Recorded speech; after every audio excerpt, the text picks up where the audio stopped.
Oh no! Oh no, Spencer, wait! Wait, is that a gift from Spencer? Oh my god.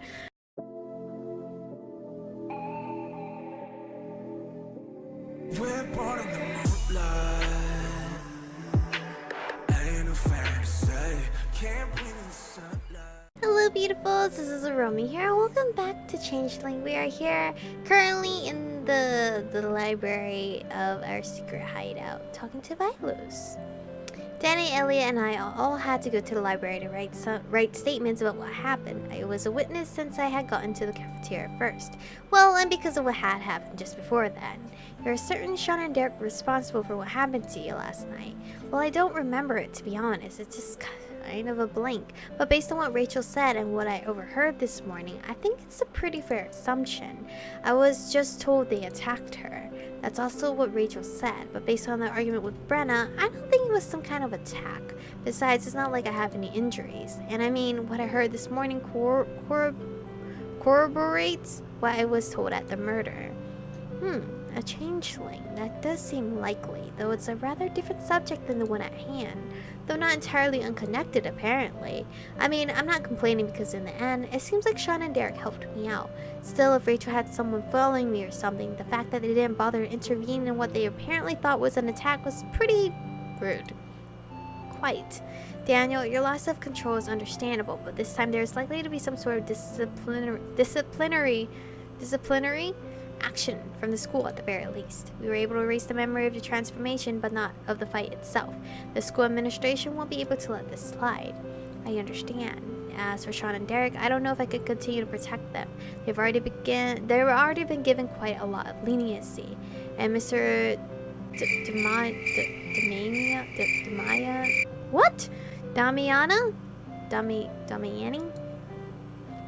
How do you pronounce that?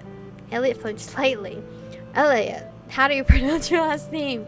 While attempting to stop the fight was commendable, jumping in and throwing punches was not. You're going to be disciplined as well, I hope you realize. Man! Miss Melly, you're free to leave, but I'll need to speak with you again about what happened Sunday night. Even if you don't remember, we'll need a full statement on it. Okay, just let me know when you need it. I will, and I hope you realize I don't appreciate learning about it incidentally. I would have preferred you to tell me about it right away. Yeah, well, I was on my way upstairs this morning when I came across Brenna and the others, just so you know. I'm glad to hear that, at the very least. I left the three of them in the library together and immediately flopped on the sofa in the club room. Ugh! I didn't stay there long. Vilas hadn't said I needed to go to class, but I assumed he'd get cranky if I tried to skip. I got my things together and headed down. It was a mid-passing period when I reached the bottom of the stairs. Everyone was talking about the fight.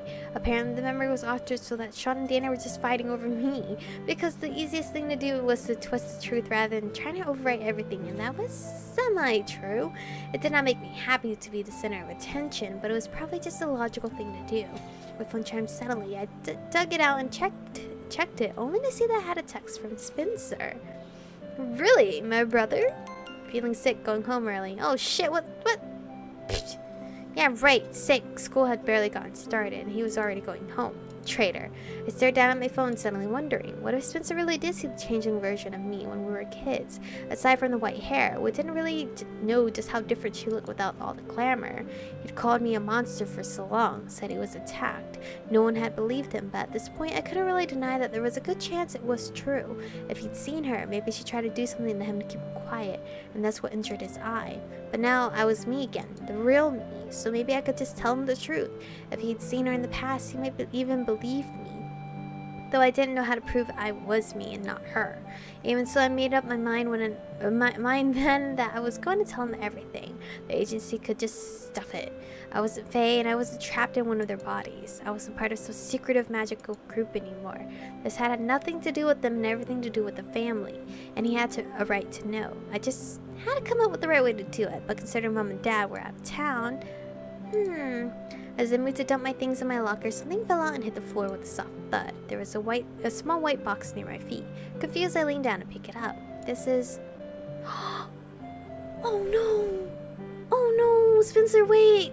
Wait, is that a gift from Spencer? Oh my god! There was a tag on the front, and I opened it to see Happy Birthday scrawled neatly on one side. Oh, it's from Danny! Oh no, how did you know it was my birthday? The other side said from Danny. Oh, even then he was gonna give me something after being so rude to me? I set the rest of my things down and opened the box. Oh, I'm so touched. Inside, nestled on a bed of black velvet, was a silver pendant with a smooth orange stone that had flecks of darker orange in it. There was a slip of paper behind it with a note. Happy birthday. I wasn't sure if you'd still want this from me or not, but I got it for you a few days ago. This is some sad shit. The stone is amber. It's been used as a symbol of protection for centuries. Allie helped pick it out, so I hope you like it. Danny.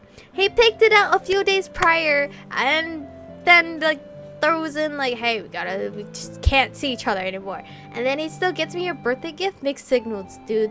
I wouldn't know what to do in that situation. I would cry, of course, but of course I still want it, you dork. He must have left it in there this morning and probably thought I was still mad at him about totally ditching me. I mean, I still kind of am. Michiko? Oh, hi, Allie. Allie was just behind me with a weird look on her face. Yeah? She looked at the white box in my hand. So Danny left it in your locker? Yeah.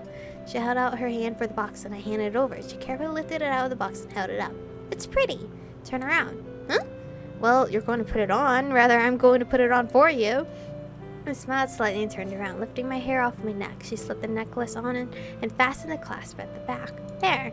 I turned around and she smiled. It looks good. She pulled me into a hug and pressed her forehead against mine. It's all worked out. Your grandfather, Danny, don't worry. I'm worried. I'm definitely worried.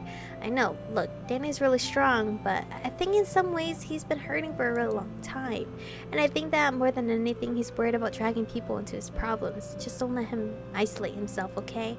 I know you're pretty good at being obnoxious, so... Hey! So you shouldn't have a problem kicking his rear and making him open up. I'll do my best. And if Sean and Derek ever do anything to you again, ever, I'll personally handle it. Unlike Danny, I won't have to get in a fist fight to make them very, very sorry. What are you gonna do, Allie? You're terrifying. I hope you realize that. Yep. I smiled and gave her a tight squeeze. Thank you. I heard Spencer skipped out today. You should totally get them to let you go home at lunch. I wish. I feel like I've been skipping class way too much these days. Mom's going to kill me if my grades slip. Come on, I'll walk you to class. Thanks. The two of us walked to class together, and Allie was, as always, excellent at getting my mind off things. But I was definitely still fretting about Danny through class. I didn't know if he'd been sent home or not, but I made a mental note to call him as soon as school let out to check on him. I definitely was not going to let him isolate himself after this. Definitely not. Chapter 10, Villains on Necessity. Jeez. My throat.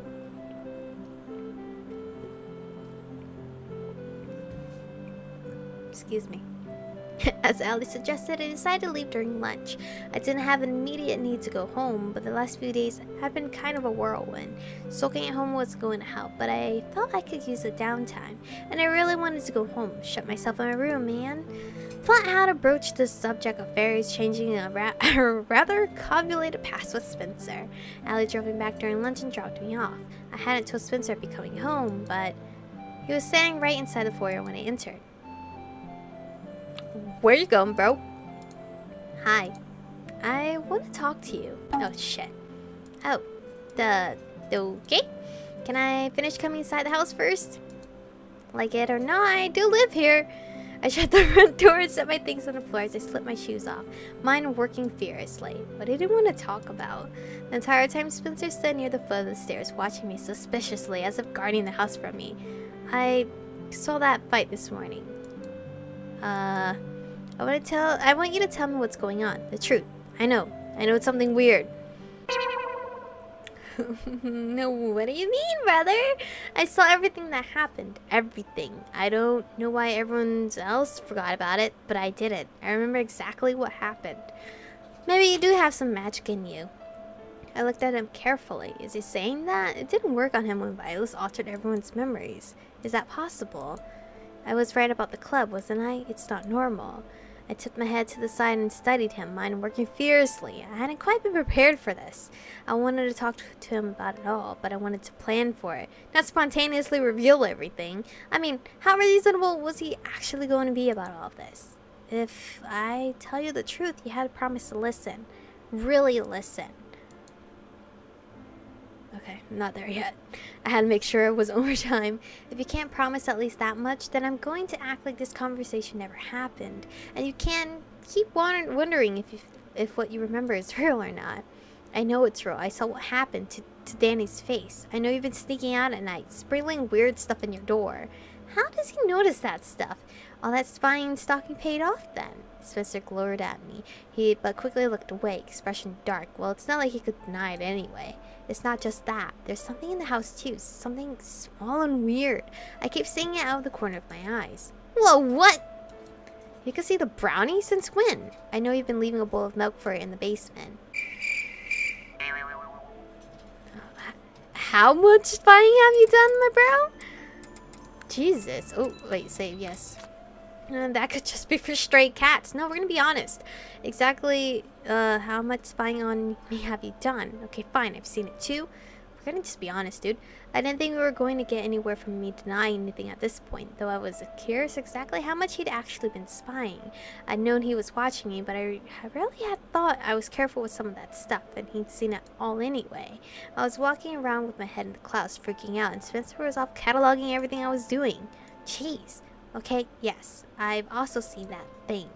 And yeah, I put out milk for it because somehow you pissed it off and I was trying to appease it. Because I got sick of you blaming me for what it was doing. So that thing is what was pranking me. Yes, so I need an apology for every single time you blamed me. He didn't smile. Who are you really? What are you and where is my real sister? I studied his face carefully. He was dead serious and I wasn't sure how to proceed. I hadn't been expecting to have this conversation today. On our birthday. I just hoped it wouldn't be too difficult to convince him I was telling the truth, but I didn't know what opinions he already formed, or if I'd be able to change them. At the very least, it was obvious that he had doubled down on his idea that I was not, well, me. Which is understandable considering some of what he'd probably observed. It would be nice to clear the air and have one less thing to worry about. Why did it have to be today? I took a deep breath. I'll talk to you, but you have to promise to hear me out and believe me. Even I just found out some of this stuff, all of it, recently, very recently. And there are still some gaps, answers I don't have, things I don't remember, but I'll tell you what I do know. I'm listening. Oh shit, Spencer! If you're going to freak out and call me a liar and I said I'm listening, then I'm going to get something to drink. I don't want to stand here and talk in the doorway. Spencer followed me to the kitchen, and as I started making hot chocolate for us, took a seat at the kitchen table. He was nervous. I could tell as I watched him from the corner of my eye. His entire body was tense, and his fingers were laced so tightly that his knuckles were turning white. He's scared of me, isn't he? That made me sad. I set the kettle on the stove and turned to face him, expression grim. First of all, I want to clear something up, because it's apparently been an issue for the last 5 years, and I'm a bit tired of it already. I am your sister. Biologically, genetically, the same sister that shared a room with you as a child. The same one that spent 9 freaking months in the same womb. So stop acting like I'm a monster. I'm not. That said, now I at least understand why you may have thought that for so long, and probably still think it. But you didn't have the whole story, and neither did I. Do I? But I do know more than I did a few weeks ago. Until Sunday, I was a changeling. A what? A human baby snatched by fairies, basically. Fairies. Look. Do you remember the hill out behind our old house? That place. This is important. Do you remember it? I've been dreaming about that place recently. Do you remember the time you went inside it? He looked at me, eyes wide. That was real? You went inside and you were missing for several days. Everyone was looking for you. I remember that. I just thought it was a dream. It wasn't a dream. It was real. I went in after you, and I made a deal with them to get you out. Remember that? Then they came to take you away, but in the morning you were still there. I thought they decided to leave you. I thought they decided to be nice, to let you stay. But then 5 years ago when you vanished, the water started boiling and I went to pull the kettle off as I listened. I was with the search group and I heard singing, just lots of little voices like we used to hear when we were little. I've forgotten about that. Lately I've been trying to write down some of the things that I could recall from back then. I'd forgotten the voices, though. We played in the woods and I'd hear music, like a chorus of small voices. We tried to follow them, but they vanished when we got close. That was the same music I'd heard in my sleepwalking. I heard it that day, too, and followed it to a clearing, and you. I saw the you with white hair dancing in a circle with well, they were fairies. He grimaced as if not wanting to admit that. I could understand fairies are probably difficult for his science-oriented brain to handle. But this is where I'm gonna stop for today. It seems that we're making good progress with Spencer. Spencer, right? I guess that's what they were. Yep, they were fairies, my brother.